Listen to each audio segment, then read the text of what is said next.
안녕하세요. 토토방방입니다. 적중하신 가족방분들 모두 축하드립니다.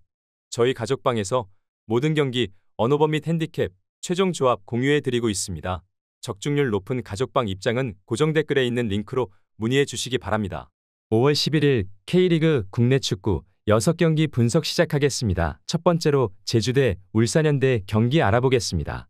먼저 제주는 4-4-2 포메이션을 기반으로 안정적인 수비와 빠른 전환 패스를 통해 경기를 풀어가려는 전략을 구사할 예정이다. 유리 조나탄은 최전방에서 제공권 싸움과 마무리에 집중하며 남태희는 중원에서 빠른 패스 전환과 전방으로의 연결고리 역할을 맡을 계획이다. 이창민은 측면에서 빠른 돌파와 대각선 침투를 시도하겠지만 최근 경기에서 체력 저하와 수비 집중력 저하가 두드러졌다. 김학범 감독 경질설이 나올 정도로 팀 분위기가 흔들리고 있는 상황이며 최근 강원전에서의 3실점은 선수단의 집중력이 떨어진 것을 방증하는 장면이었다. 팬들의 불만이 쏟아지는 가운데 선수단이 부담을 느끼며 경기 초반부터 실점을 허용할 가능성이 크다. 이어서 울산은 4-4-2 포메이션을 바탕으로 강한 압박과 빠른 전환 패스를 통해 경기를 장악할 계획일 것이다. 허율은 최전방에서 빠른 발을 활용해 상대 수비 뒷공간을 노릴 예정이며 이청용은 중원에서 빠른 전환 패스를 통해 공격 템포를 끌어올릴 전망이다. 보야니치는 중원에서 수비 커버와 패스 전개를 동시에 책임지며 제주 수비진의 간격을 흔들어 놓을 가능성이 크다. 울산은 최근 보야니치가 복귀한 이후 중원에서의 압박과 패스 전개가 더욱 매끄러워졌으며 이청용이 경험을 바탕으로 경기를 조율하면서 후반부로 갈수록 경기 흐름을 장악할 가능성이 높다. 특히 제주가 체력적으로 무너진 상황에서 울산의 대각선 침투와 측면 크로스는 제주 수비진을 무너뜨릴 강력한 무기가 될 전망이다. 제주는 김학범 감독 경질설이 거론될 만큼 팀 내부 분위기가 흔들리고 있으며 강원전에서 3실점을 허용한 후 홈팬들의 비난이 쏟아지고 있는 상황이다. 반면 울산은 보야니치의 복귀와 이청용의 노련한 경기 운영을 통해 경기 흐름을 완전히 장악할 가능성이 크다. 후반부로 갈수록 울산의 빠른 전방 압박과 대각선 침투가 제주 수비진을 더욱 흔들어 놓으며 결정적인 득점 기회를 창출할 가능성이 높다. 울산현대의 승리를 추천합니다. 두 번째로 충북 청주대 부산 아이파크 경기 알아보겠습니다. 먼저 충북 청주는 3-5-2 포메이션을 바탕으로 중앙에서의 숫자 우위를 노리겠지만 측면에서의 수적 열세가 뚜렷해지며 부산의 측면 공략에 쉽게 무너질 가능성이 크다. 가브리엘은 최전방에서 제공권 싸움과 마무리에 집중할 예정이지만 김병호는 중원에서 빠른 패스 전환을 통해 공격을 전개하려고 하겠지만 부산의 강한 전방 압박에 고전할 가능성이 크다. 서재원은 측면에서 빠른 크로스와 돌파를 시도하겠지만 부산의 강한 압박과 밀집 수비에 막힐 가능성이 높다. 충북 청주는 3백을 바탕으로 안정적인 수비를 구축하려 하겠지만 측면에서의 숫자 열세로 인해 대각선 침투와 빠른 전환에 쉽게 노출될 전망이다. 이어서 부산은 3-4-3 포메이션을 바탕으로 빠른 전방 압박과 측면 돌파를 적극 활용할 계획이다.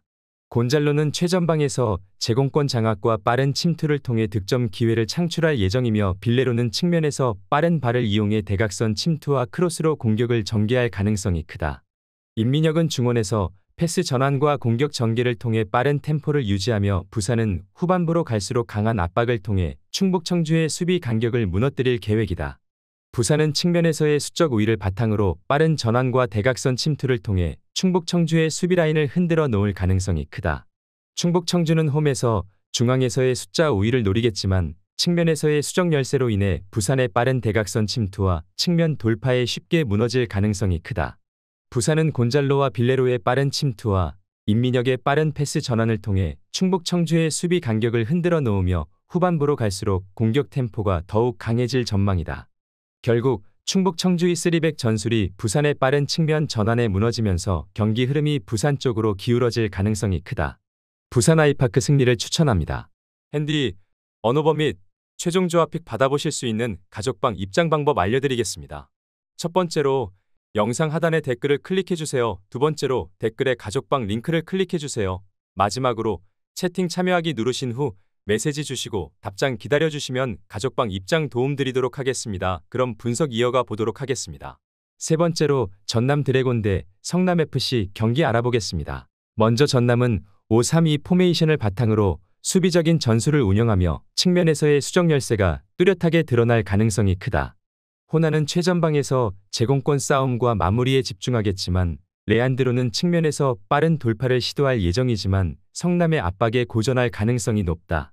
알베르티는 중원에서 전방으로의 패스 연결과 빠른 전환을 시도하겠지만 성남의 수비 라인이 간격을 좁히면서 쉽게 패스 루트가 차단될 가능성이 크다. 전남은 측면에서의 숫자 싸움에서 열세를 보이며 성남의 빠른 전환에 노출될 위험이 크다. 이어서 성남은 4-4-2 포메이션을 바탕으로 측면에서의 수적 우위를 적극 활용할 계획이다.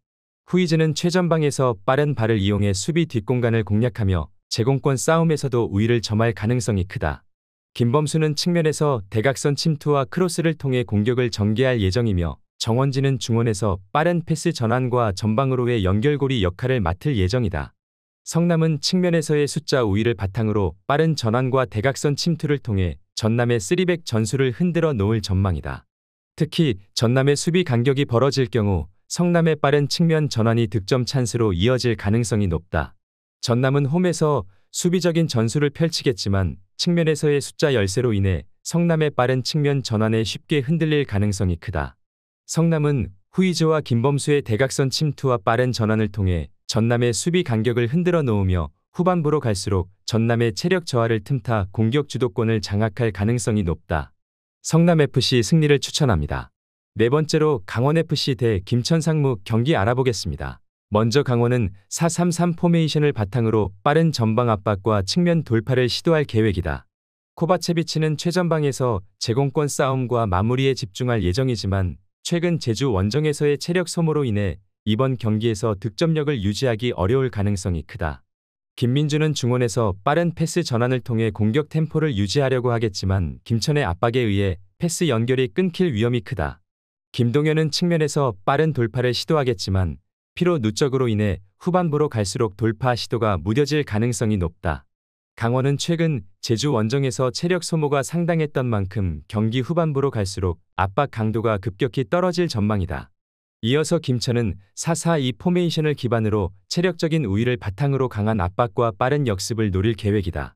박상혁은 최전방에서 빠른 발을 이용해 상대 뒷공간을 공략할 예정이며 이동주는 측면에서 빠른 돌파와 대각선 침투를 통해 공격 템포를 끌어올릴 전망이다. 이동경은 중원에서 빠른 전환 패스와 페널티 박스 하프 스페이스 공략을 시도할 가능성이 크다. 김천은 최근 충분한 휴식을 취하며 컨디션을 끌어올린 상태이며 강원이 체력적으로 무너질 후반부에 더욱 강한 전방 압박을 시도하며 공격 흐름을 장악할 가능성이 높다. 김천은 특히 후반부로 갈수록 측면에서의 수적 우위를 활용해 대각선 크로스와 빠른 전환 패스를 통해 강원의 수비 간격을 흔들어 놓을 전망이다. 강원은 제주 원정 이후 체력 소모가 상당히 큰 상태이며 경기 초반부터 피로가 누적된 모습이 두드러질 가능성이 크다. 반면 김천은 충분한 휴식을 취한 상태에서 강한 전방 압박과 빠른 전환 패스를 통해 경기를 주도할 계획이다. 후반부로 갈수록 강원의 체력 저하가 뚜렷해지면서 김천의 측면 돌파와 대각선 침투가 더욱 위력을 발휘할 가능성이 높다. 김천상무 승리를 추천합니다. 핸디, 언어버 및 최종 조합픽 받아보실 수 있는 가족방 입장 방법 알려드리겠습니다. 첫 번째로 영상 하단의 댓글을 클릭해주세요. 두 번째로 댓글에 가족방 링크를 클릭해주세요. 마지막으로 채팅 참여하기 누르신 후 메시지 주시고 답장 기다려주시면 가족방 입장 도움드리도록 하겠습니다. 그럼 분석 이어가 보도록 하겠습니다. 다섯 번째로 수원 삼성 대 천안시청 경기 알아보겠습니다. 먼저 수원 삼성은 4-3-3 포메이션을 바탕으로 제공권 싸움과 포스트 플레이를 적극적으로 활용할 계획이다. 일류첸코는 최전방에서 제공권 장악과 마무리에 집중할 예정이며 브루노 실바는 측면에서 빠른 돌파와 대각선 침투로 공격을 전개할 가능성이 크다. 이규성은 중원에서 빠른 패스 전환과 공격 전개의 연결고리 역할을 맡을 예정이다. 수원 삼성은 천안의 수비진이 제공권 싸움에서 약점을 보이는 만큼 일류첸코와 김지현을 동시에 배치해 공중볼 경합과 포스트 플레이를 강화할 가능성이 높다. 특히 후반부로 갈수록 김지현과 일류첸코의 트윈타워 투톱이 페널티 박스 안에서 위협적인 공격을 펼칠 가능성이 크다. 이어서 천안은 4-2-3-1 포메이션을 통해 중원에서의 수비 조직력과 빠른 전환을 시도할 계획이다. 퉁까라는 최전방에서 빠른 발을 활용해 역습을 노리겠지만 명준재는 중원에서의 패스 전개와 수비 커버링에 집중할 예정이다. 구종욱은 측면에서 빠른 돌파와 크로스를 시도하며 페널티 박스 안으로의 볼 배급을 담당할 계획이다.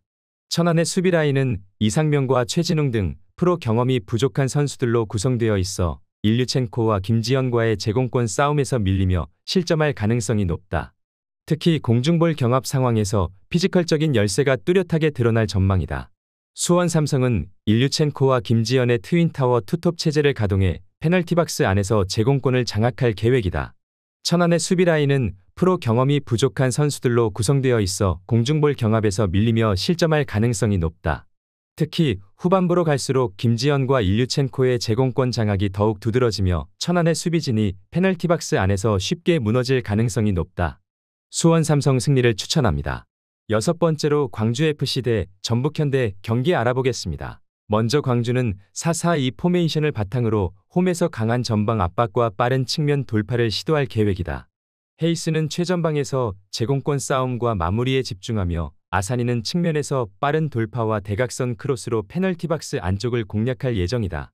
박태주는 중원에서 빠른 전환 패스를 통해 전방으로 볼을 연결할 계획이며 광주는 홈팬들의 열광적인 응원 속에서 초반부터 강력한 전방 압박을 시도하며 경기 초반부터 주도권을 잡기 위해 강력한 압박을 펼칠 가능성이 높다. 이어서 전북은 4-3-3 포메이션을 바탕으로 측면에서의 수적 우위를 통해 빠른 전환 패스와 대각선 침투를 노릴 계획이다. 콤파뇨는 최전방에서 빠른 발을 활용해 뒷공간을 공략할 예정이며 전진우는 중원에서 빠른 패스 전환을 통해 측면으로 볼을 배급할 계획이다. 김진규는 측면에서 빠른 돌파와 크로스를 통해 득점 기회를 창출할 예정이지만 광주의 강한 압박에 막힐 가능성이 크다. 전북은 최근 상승세를 이어오고 있지만 광주 원정에서 체력적인 부담과 심리적 압박이 겹치면서 경기 흐름이 예상보다 쉽게 풀리지 않을 가능성이 높다. 전북은 원정 경기에서 체력적인 부담이 예상되며 특히 후반부로 갈수록 수비 간격이 벌어지면서 실점 가능성이 커질 전망이다. 광주는 아사니와 헤이스를 활용한 빠른 측면 돌파와 대각선 침투를 통해 공격 템포를 끌어올릴 계획이며 후반부로 갈수록 광주의 전방 압박이 더욱 강력해지면서 전북의 공격 루트가 차단될 가능성이 높다. 광주FC 승리를 추천합니다.